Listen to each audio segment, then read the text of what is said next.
Order! Order! You are an incorrigible delinquent at times. Behave yourself, man!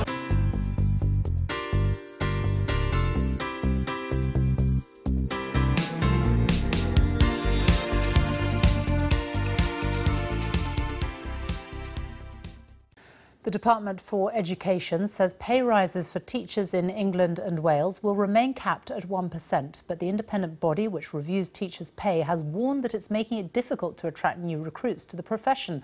Our education editor, Bronwyn Jeffries, reports. And you see that won't go any further. Can teachers' pay stretch any further, or are the days of 1% pay rises numbered? Schools are beginning to feel the impact. Not enough people training as teachers. Others leaving after just a few years. But can schools afford to give them any more? For young people coming out of university, they look at the pay in various different jobs, and it is reducing our ability to recruit them into the teaching profession. I agree with what the School Teacher Review Body said last year when they said if there isn't a pay rise more than 1%, and I think they meant quite a bit more than 1% during the next 5 years, then there will be a big problem with teacher recruitment. Teachers' pay in England has been held down. First, a 2-year pay freeze meant no increase in 2011 and 2012. Then a 1% average pay cap rise has been in place, just like the rest of the public sector. It would cost around £1.6 billion for schools in England to increase pay in line with inflation. Teachers' pay isn't what parents talk about in the playground, but school budgets are, and the two are connected, because pay, national insurance and pensions all come out of what schools have to spend. And it's the concern around the budget pressures on schools which have really helped shift the political compass in the debate about public sector spending. I'm so happy. Ministers have been singing very different tunes on public pay, but the Education Secretary hasn't called for the pay cap to be lifted. Justine Greening's facing bigger pressures on school budgets. Rising costs already mean real terms cuts per pupil. So today, no promise of more money for teachers, but a warning this can't go on forever.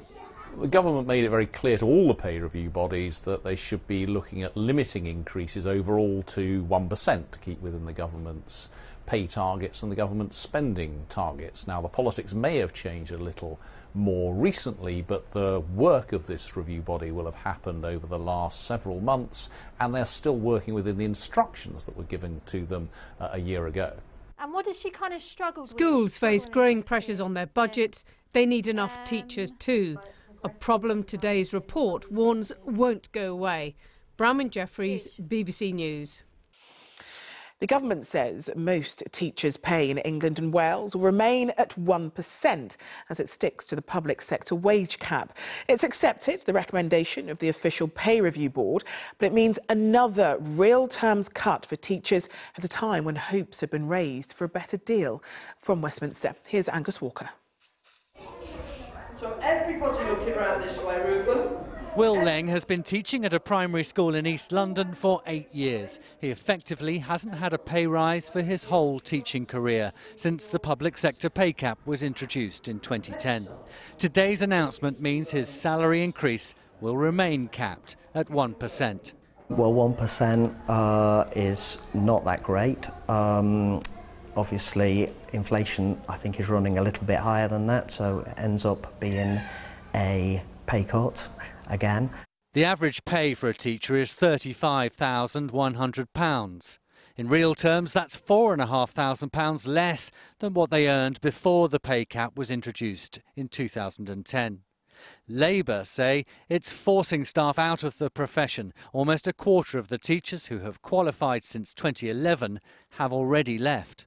The average primary school teacher has seen a decrease of £12 per week since 2010, and the average secondary school teacher has only seen an increase of £2.50. No wonder so many teachers are leaving the profession in droves.